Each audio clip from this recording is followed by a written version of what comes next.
Good morning, students. Today we will look into Economics Chapter 3, Money and Credit.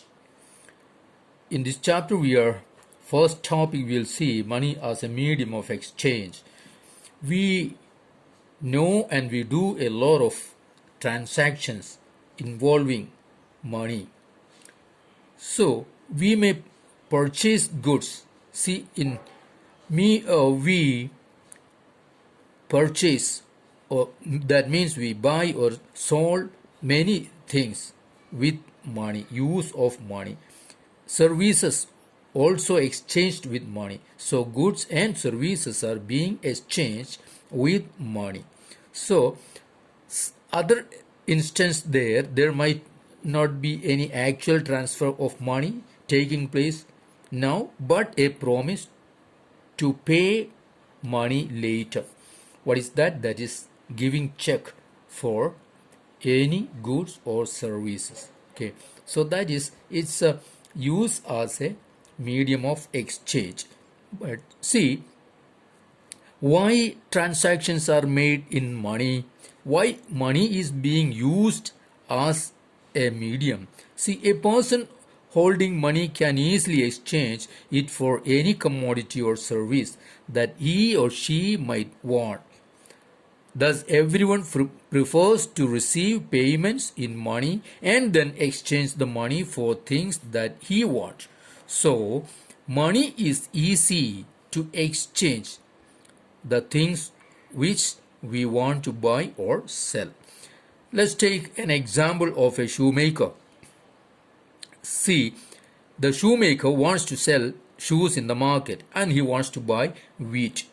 The shoemaker will first exchange shoes that he has produced for money and then exchange the money for wheat that he wanted to buy.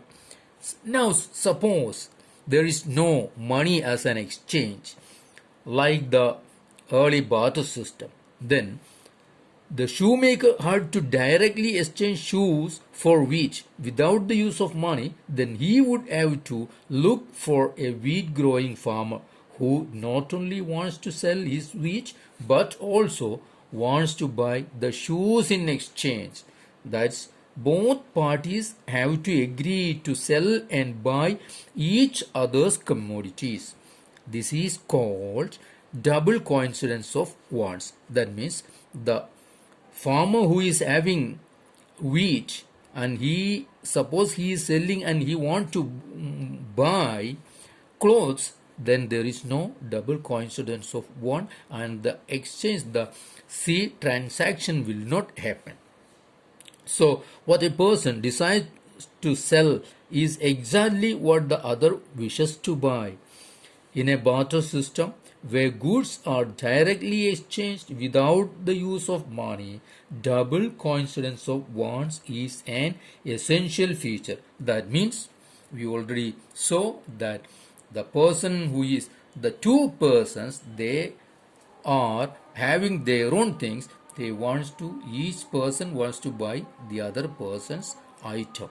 Okay, now see, in an economy where money is in use, money, see, by providing the crucial intermediate step, eliminates the need for double coincidence of wants. So money is what's the benefit of money? That means the need of the double coincidence, that's not there. It's no longer necessary for the shoemaker to look for a farmer who will buy his shoes and at the same time sell him wheat. Now what the shoemaker need to do, just find a buyer for his shoes and get the money as exchange. Then he can purchase wheat or whatever he wants to from the market. Since money acts as an intermediate in the exchange process, it is called a medium of exchange. Okay, so money acts as an intermediate in the exchange process, so it's called a medium of exchange. Now we'll come to next, modern forms of money. See, we have seen that money is something that can act as a medium of exchange in transaction, of course. Before the introduction of coins, a variety of objects was used as money. Okay, for example, since the very early ages, Indians used grains and cattle as money. Okay, during the time of barter system, then see, grains and cattle were used as money. Okay, and after that came coins, metallic coins like gold, silver, copper, etc. Then it's the a phase which continued. This means the coins, the gold or silver coins, it continued just last up to 19th century. Okay, then think about the currency. Today we have currency. Modern forms of money include currency, that's paper notes and coins. Unlike the things that were used as money earlier, modern currency is not made of precious metal like gold, silver, and unlike grain and cattle, they are neither of everyday use. Okay, neither precious nor of everyday use. Now, the modern currency is without any use of its own. It's see piece of papers no value in itself. That means it doesn't have intrinsic value. Okay, it just have its own its value that has been given to it. Then why is it accepted as a medium of exchange? How can it be accepted as a medium of exchange? It's accepted as a medium of exchange because the currency is authorized by the government of the country. In India, rupee is authorized by the government of India. Okay, and the Reserve Bank of India issues currency notes on behalf of the central government. And as per Indian law, no other individual or organization is allowed to issue currency, only Reserve Bank of India. Moreover, the law legalized the use of rupee as a medium of payment that cannot be refused in settling transactions in India. No individual in India can legally refuse a payment made in rupees. Hence, the rupee is widely accepted as a medium of exchange. So, it is authorized by the government and it's legalized by the law. Okay, so that's why the currency, the rupee, that is authorized by the government and legalized by the law. Now, deposits with banks. After currency, deposits with banks. The other form in which people hold money is as deposits with banks. At a point of time, people need only some currency for their day-to-day needs. For example, workers who receive salary, their salaries in month, see, at the beginning of the month, they may have extra cash with them. So what would they do? The extra money they can deposit in a bank opening an account. Okay, and they may get an extra income as interest of the deposited money. Okay, so in this way people's money is safe with the banks and it earns an amount as interest, right? So people also have the provision to withdraw the money as and when they require.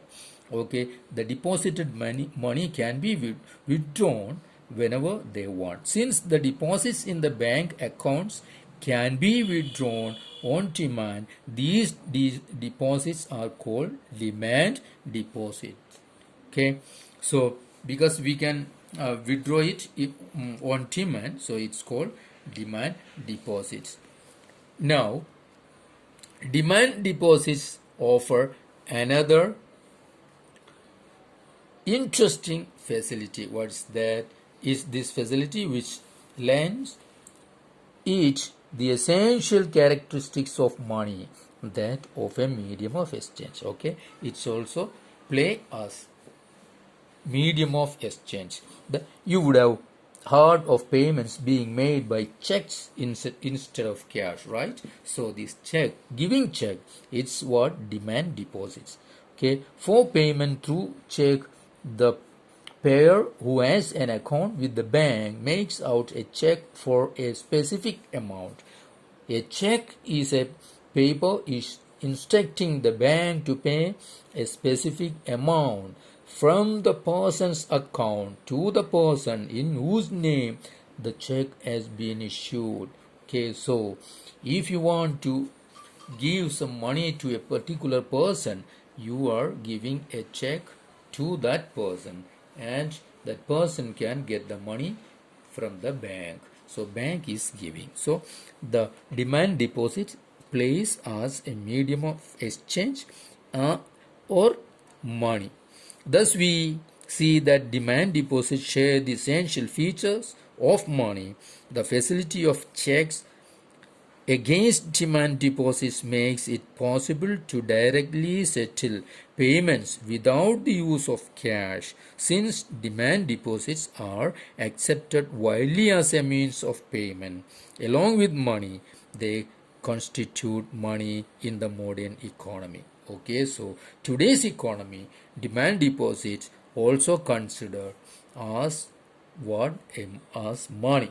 So see the role that the banks play, that we may know, but see, for the banks there would be no demand deposits and no payments by checks against these deposits. Okay, the modern forms of money, currency and deposits are closely linked to the working of the modern banking system. Okay, that's it.